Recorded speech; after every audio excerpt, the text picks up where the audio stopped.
Pauwi na kami. Galing na kaming peak. So pauwi na kami. Kung makikita niyo yung background ko, ayan, lahar yan. Lahar. Mula sa 1991 Mount Pinatubo eruption. Tapos, ayan, nakikita niyo yung yan.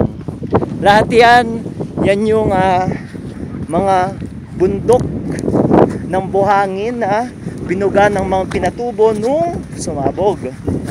Dati raw, etong nilalakaran namin, dati puro patag yan, patag.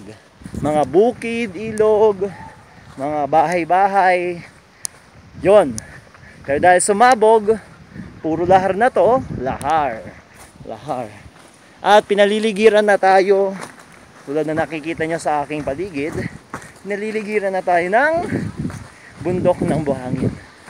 So kapag summer season, kapag tuyo, madali raw gumuho to.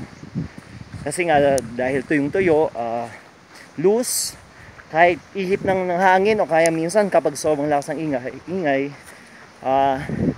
pwedeng gumuho. Let's go! See Mount Pinatubo, I dare you!